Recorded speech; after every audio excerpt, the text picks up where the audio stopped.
আসসালামু আলাইকুম।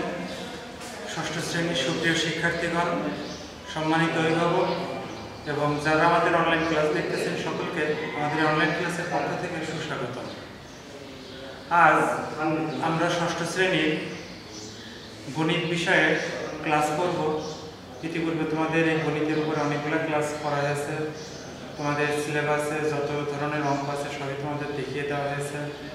আজ আমরা করব অনেক আগে করা প্রথম অনুশীলনের কিছু অঙ্ক, যেটি তোমাদের বর্তমান সিলেবাসে যে সরকার থেকে নির্ধারিত অ্যাসাইনমেন্টের জন্য যে সিলেবাস তার সঙ্গে সম্পর্কিত। আশা করি তোমাদের জন্য একটু উপকারে আসবে। এইসব আমাদের কোন অঙ্কগুলো করব? আজ আমরা দেখব দুটি অঙ্ক, আমাদের বইয়েরই দুইটি অঙ্ক। আমাদের প্রথম অঙ্কটি হচ্ছে 1.3 অনুশীলনী পৃষ্ঠা 17-11 নম্বর অঙ্ক। তোমরা সকলেই তোমাদের বই খাতা কলম সঙ্গে নিয়ে বসো। তোমাদের বইয়ের 17 পৃষ্ঠা বের করো এবং সেইখানে অঙ্কটি ভালো করে পড়ো। আমি পড়ি, শোনো। 5 অঙ্কের কোন বৃহত্তম সংখ্যাকে 16, 24, 30 ও 36 দিয়ে ভাগ করলে প্রত্যেকবার ভাগশেষ 10 হবে? তার মানে কি, আমাদের 16, 24, 30, 36 এই সংখ্যাগুলো দিয়ে আমরা এমন একটি সংখ্যাকে ভাগ করব যে সংখ্যাটিকে ভাগ করলে প্রত্যেক ভাগ করার পরে ভাগ মিলবে না, 10 করে প্রত্যেকবারই 10 করে ভাগশেষ আমাদের থাকবে। যদি ভাগশেষ 10 করে থেকেই যায় তার মানে কি, সেটি অবশ্যই আমাদের কি হতে হবে, এই সংখ্যা দিয়ে ভাগ করার পরে ভাগশেষ যে সংখ্যাটি আছে তার চেয়ে 10 বেশি হতে হবে। মানে যে সংখ্যাটিকে ভাগ করলে ভাগ মিলে যাবে তার চেয়ে 10 বেশি। এখন দেখো আমরা কোন সংখ্যাগুলোকে এই সংখ্যা দিয়ে ভাগ করলে সম্পূর্ণরূপে মিলে যাবে, মানে নিঃশেষে বিভাজ্য হবে, সেই সংখ্যাটি কি হয় আমাদের এটা জানা রাখতে হবে যে আমাদের এই সংখ্যাগুলোর যে লসাগু হবে সেই লসাগুর অথবা ওই লসাগুর যত গুণিতক আছে প্রত্যেকেই এই সংখ্যাগুলো দ্বারা নিঃশেষে বিভাজ্য। কিন্তু সেই গুণিতক সংখ্যাটির চেয়ে বা ওই লসাগুর চেয়ে 10 যদি বেশি নেওয়া হয় তাহলে দেখা যাবে যে আমাদের কি হবে, সংখ্যাটি ভাগ করলে আর আমাদের নিঃশেষে বিভাজ্য হবে না, 10 অবশিষ্ট থাকবে, মানে 10 ভাগশেষ থাকবে। এই ক্ষেত্রে আমরা দেখো অঙ্কটা শুরুতে কি করব, আগে লসাগু করেছি। লসাগু করব 16, 24, 30, 36। তোমাদের যদি অন্য কোনো সংখ্যা দেওয়া থাকে একই জাতীয় অঙ্ক যাচ্ছে, সেই কোনো নতুন সংখ্যা দেওয়া আছে, তোমরা কি করবা, এই সংখ্যাগুলোর আগে লসাগু করে নেবে। লসাগু করার পরে কত পেয়েছি, 720।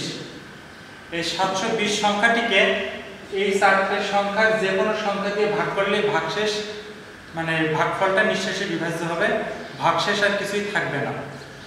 এখন এই 720 এর চেয়ে গুণিতক 720 এর দ্বিগুণ, 3 গুণ, 4 গুণ, 5 গুণ এইভাবে বানিয়ে আমাদের কি করতে হবে, যে এই যে 9 অঙ্কের বৃহত্তম যে সংখ্যা আমাদের 5 অঙ্কের বৃহত্তম সংখ্যা, দেখো তোমাদের বলেছে 5 অঙ্কের কোন বৃহত্তম সংখ্যাকে, যেহেতু আমরা 5 অঙ্কের বৃহত্তম সংখ্যা পর্যন্ত যেতে হবে সেজন্য আমরা কি করছি, 720 দিয়ে 5 অঙ্কের বৃহত্তম সংখ্যাকে ভাগ করলাম। ভাগ করার পরে দেখো ভাগ করেছি, আমরা জানি 5 অঙ্কের বৃহত্তম সংখ্যা মানে কি, 5টি 9। 5 অঙ্কের বৃহত্তম সংখ্যা মানে 5টি 9। এই 5 অঙ্কের বৃহত্তম সংখ্যাকে আমরা এই লসাগু দিয়ে ভাগ করলাম। ভাগ করার পরে দেখলাম যে আমাদের এখানে ভাগশেষ থাকলো 639।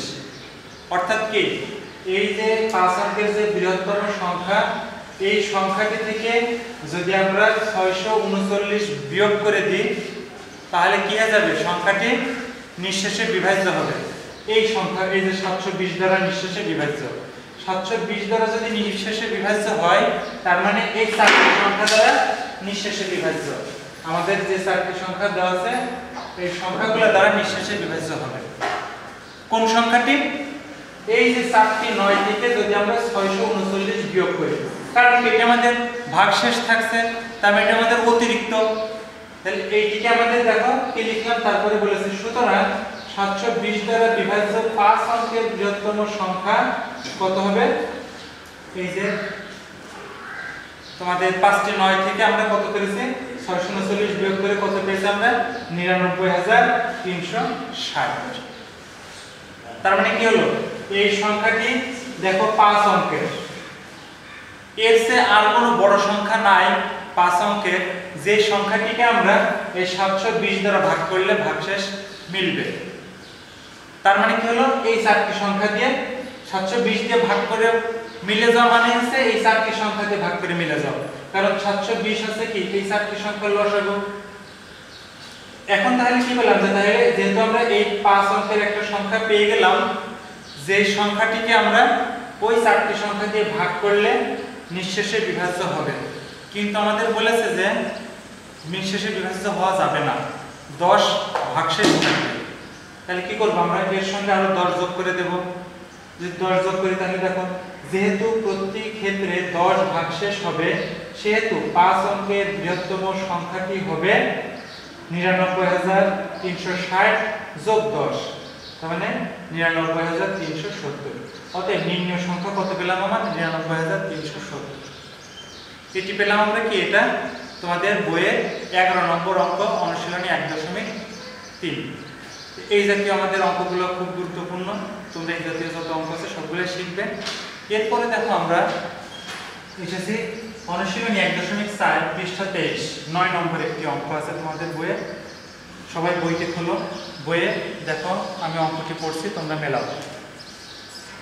25 মিটার লম্বা একটি বাঁশের 5 পূর্ণ 25-এর 4 মিটার কালো। তার মানে কি হলো আমরা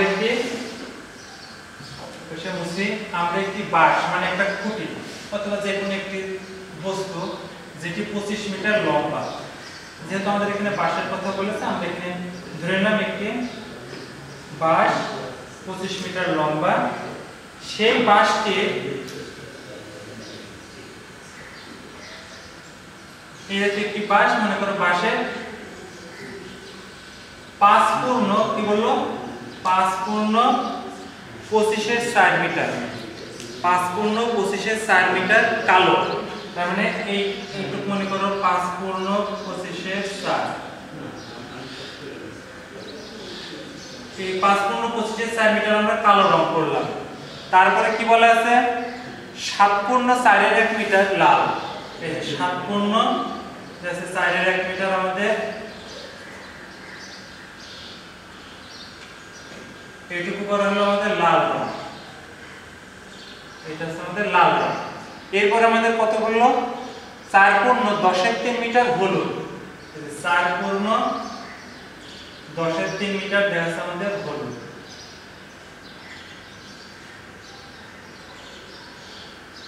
এই দেখো বাঁশের 3টি অংশ 3 রকম রং করা হয়েছে। এরপরে বলেছে বাঁশটি কত অংশ রং করা বাকি রইল। রং করা বাকি রয়েছে কি আমাদের এই অংশটুকু, এটা আমাদের রং করা হয়নি। দেখো আমাদের 3 ধরনের রং করা হয়েছে আর একটি অংশ আছে যেটা আমাদের রং করা হয়নি। বলেছে আমাদের এই যে যতটুকু অংশ বাকি আছে এটি কতটুকু সেটা আমাদের নির্ণয় করতে হবে। আমাদের এখানে যেহেতু বলে দেওয়া ছিল সম্পূর্ণ বাঁশ 25 মিটার, সেইখান থেকে কতটুকু রং করা হলো সেইটা যদি আমরা বাদ দিতে পারি তাহলে রং করা হয়নি কতটুকু পেয়ে যাব। আমরা এখানে সেটাই করেছি। কি করলাম বাঁশটির কালো রং করা হলো 5 পূর্ণ 25-এর 4 মিটার, বা এটি ছিল আমাদের একটি মিশ্র ভগ্নাংশ। মিশ্র ভগ্নাংশ থেকে আমরা অপ্রকৃত ভগ্নাংশ তৈরি করেছি। আমাদের এখানে নিয়মটা কি, আমাদের মিশ্র ভগ্নাংশ থেকে অপ্রকৃত বানাতে গেলে কি করতে হবে হরের সঙ্গে পূর্ণ সংখ্যাটিকে গুণ করতে হবে। পূর্ণ সংখ্যা 25, পূর্ণ সংখ্যা 5, হর আছে 25, তাহলে দুটিকে গুণ করলে আমরা 5 25 125, তার সঙ্গে 4 গুণ যোগ, অর্থাৎ আমাদের লবটিকে যোগ করব। তাহলে আমাদের কত পেলাম 5 গুণ 25 যোগ 4, সুতরাং 129 মিটার। সেটি গেল উপরে, সেটি হবে লব, আর নিচে হর যেটি ছিল সেই হর 25 ছিল 25ই থাকবে। এরপর আমাদের বলেছে লাল রং 7 পূর্ণ 4-এর 1 মিটার, এটিও ঠিক একই নিয়ম। 7-এর সঙ্গে 4 গুণ করলে 4 7 28, আর উপরের যে আমাদের লব আছে যোগ হবে 29, 29/4 মিটার। হলুদ রং এটিও মিশ্র ভগ্নাংশ, 4 10 40, আর উপরের লব যোগ করলে হবে 43, 43/10। এটি আমাদের 3টি রং করা অংশ পেয়ে গেলাম। তাহলে একটি হচ্ছে আমাদের কালো, একটি লাল, একটি হলুদ। যা ছিল সেটি আমরা এখানে লিখেছি, শুধুমাত্র পার্থক্য কি করলাম, আমরা এখানে মিশ্র ভগ্নাংশ থেকে অপ্রকৃত ভগ্নাংশ করেছি আমাদের যোগ করার সুবিধার জন্য। সেটি আমরা এখন দেখো কি করলাম। অতএব মোট রং করা হলো এই তিনটি অংশকে আমরা যোগ করেছি। দেখো কালো রং, লাল রং, হলুদ রং, তিনটিকে যদি আমি যোগ করি, যোগের ক্ষেত্রে আমাদের নিয়মটি হচ্ছে আমরা যদি ভগ্নাংশের যোগ করতে চাই সেই ক্ষেত্রে আমাদের কি করতে হয়, ভগ্নাংশের যোগ করতে গেলে তোমাদের এটা অবশ্যই মনে রাখতে হবে হরগুলো লসাগু করতে হয়। এগুলো দেখাতে হবে না, আমরা সেখানে এখানে দেখাই না, তোমরা এখানে কি করবে রাফে করে নেবে অথবা তোমাদের অঙ্কের পাশে করে রাখবা, যেটা তোমাদের সুবিধার জন্য। আমাদের এখানে হর আছে কি 25, 4 এবং 10। দেখো এই তিনটি আমাদের লসাগু করতে হবে, 25, 4, 10। আমরা লসাগু করার নিয়ম কি, আমরা দেখি কোন ক্ষুদ্রতম সংখ্যা দিয়ে এখানকার একাধিক সংখ্যাকে আমরা ভাগ করতে পারবো। 2 দিয়ে 25 কে ভাগ করা যায় না, থাকবে 4 কে ভাগ করা যায়, 2 দুগুণে 4, 5 দুগুণে 10। এবার দেখব আমরা আর কোন ক্ষুদ্রতম সংখ্যা আছে। দেখো 2 দিয়ে একটা সংখ্যা ভাগ করা যায়, দুইটা সংখ্যা পাই না, আমাদের একাধিক সংখ্যাকে ভাগ করতে হবে। তো সেই ক্ষেত্রে আমাদের দেখা যাচ্ছে 25 এবং 5 দুটিকে আমরা 5 দ্বারা ভাগ করতে পারি, 5 5 25, 2 1। এখন দেখো আর কোন সংখ্যা নাই যে সংখ্যাগুলোকে মানে যাদেরকে আমরা একই সংখ্যাতে ভাগ করতে পারি। আমরা তাহলে লসাগু কত পাবো, 2 গুণ 5, তাহলে আমাদের এখানে লসাগু হবে 2 গুণ 5 গুণ 5 গুণ 2। এক তো আর গুণ করার প্রয়োজন নাই, কারণ একের ফলে আমাদের গুণের কোনো পার্থক্য ঘটবে না, গুণফল যা আছে তাই থেকে যাবে। কত হলো আমাদের, 5 দুগুণে 10, 5 10 50, 50 দুগুণে 100। দেখো আমরা লসাগু পেলাম 100। আমরা এখানে সেই লসাগুটি বসিয়েছি। এরপর আমাদের কাজ কি, এই যে প্রথম ভগ্নাংশের যে হর আছে, হর দ্বারা লসাগুটিকে ভাগ করব, হবে কত 4। সেই ভাগফল দ্বারা লবকে গুণ করব, 4 দিয়ে 129 গুণ করলে হবে 516। এবার আমরা এখানে যে যোগ চিহ্ন, সেই যোগ আমরা এখানে বসাবো। আবার একই নিয়ম, এখানকার হর দ্বারা এখানকার লসাগুকে ভাগ করব, ভাগ করলে কত 25, সেই 25 দিয়ে 29 কে গুণ করলে হবে 725। এরপর আমরা পাবো কি, এই যে যোগ চিহ্ন, যেটি দেওয়া আছে, যে চিহ্ন দেওয়া থাকে সেটাই বসাবো, যদি বিয়োগ থাকে বিয়োগ, যোগ থাকে যোগ। আমাদের এখন অঙ্কে আছে যোগ, আমরা যোগ বসিয়েছি। এবারে এখানে হর আছে 10, হর দ্বারা 100 কে ভাগ করলে হবে 10, সেই 10 দিয়ে আমরা 43 কে গুণ করলে হবে 430। এই দেখো আমরা উপরের তিনটি সংখ্যাকে যোগ করলে হবে কত, 1671। তাহলে আর নিচে আছে আমাদের 100, তাহলে 1671 ভাগ 100, এত মিটার হলো আমরা রং করেছি। আমরা এখানে ইতিপূর্বে শিখেছিলাম যদি আমাদের কখনো অপ্রকৃত ভগ্নাংশ পাই, সেখানে আমাদের কি করতে হয়, 100 দিয়ে উপরের এইটিকে মানে লবটিকে ভাগ করলে আমরা একটি মিশ্র ভগ্নাংশ পাই, সেটি বের করতাম। আমাদের এখানে সেটা দেখো বের করা হয়নি, কারণ কি, আমাদের এই যে নিচে আরো কিছু অংশটা বাকি আছে, তো সেইখানে আমাদের এটি কাজে লাগবে। এটিকে যদি আমি মিশ্র করাই, তাহলে সেই মিশ্র থেকে আবার আমাকে এই অপ্রকৃত ভগ্নাংশ বানাতে হবে, মানে আমাদের এটা অপ্রয়োজনীয়, ওটা আমাদের আর করব না।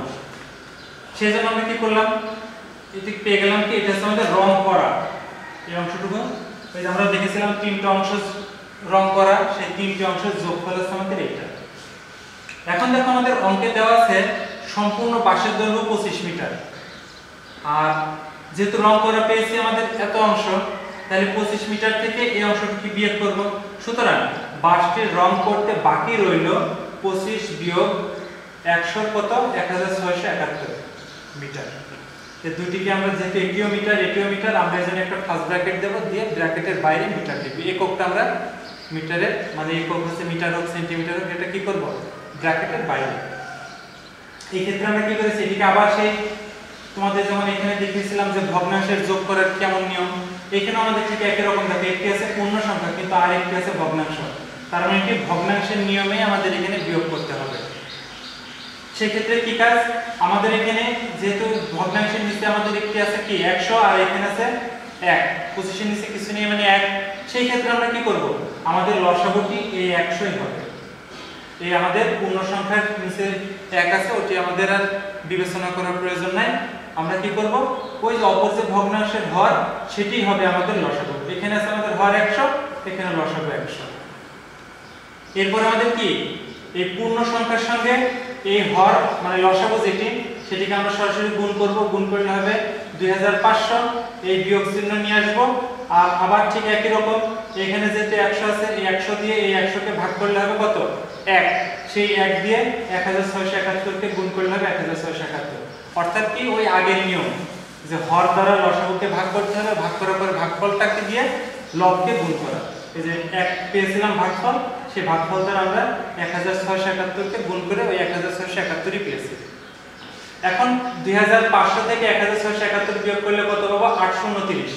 নিচে আমাদের আছে হর 100, 100ই থেকে যাবে। এখন দেখো আমরা ওই যে এখানে যেটা বললাম যে অপ্রয়োজনীয়, এই আমাদের অপ্রকৃত থেকে মিশ্র বানানো হয়নি, এইখানে দেখো আমরা এখন এটি আমাদের অঙ্ক শেষ অংশ, এটি আমাদের এখন প্রয়োজনীয় বিধায় দেখো আমরা কি করেছি 829 কে 100 দিয়ে ভাগ করে কত পেলাম 8 পূর্ণ 129। এইটি দেখো আবার আমাদের সেই মিশ্র ভগ্নাংশ পেয়ে গেলাম। তাহলে আমাদের কি হলো, এই অংশটুকুই আমাদের কি রং করতে বাকি রয়েছে। আশা করি সকল শিক্ষার্থী তোমরা এখন উত্তরে নিচে লিখেছি, অতএব 5টি রং করতে বাকি রইল 8 পূর্ণ 129 মিটার। সকল শিক্ষার্থী আশা করি তোমরা মনোযোগ সহকারে অঙ্কটি বারবার দেখবে, যদি একবারে বুঝতে সমস্যা হয়। আমরা যখন আমাদের স্বাভাবিকভাবে ক্লাস করেছিলাম তখন এই অঙ্কগুলো করেছি, অনলাইন ক্লাসেও আমরা এগুলো দেখিয়েছি। তোমরা আবার দেখবা, তোমাদের অ্যাসাইনমেন্ট বা অন্য যে কাজের জন্য আশা করি কাজ সুবিধা পাবো। তোমরা এইখান থেকে সাহায্য নিয়ে তোমাদের অঙ্ক বাকিগুলো যেগুলো প্রয়োজন করবা, এই জাতীয় অঙ্কগুলো আমাদের পরবর্তী ক্লাসের জন্য ইম্পর্টেন্ট, সেজন্য ভালো করে শিখবে। সকলের সুস্বাস্থ্য কামনা করে আজকের আমাদের অনলাইন ক্লাস এখানেই শেষ করছি। সবাইকে ধন্যবাদ।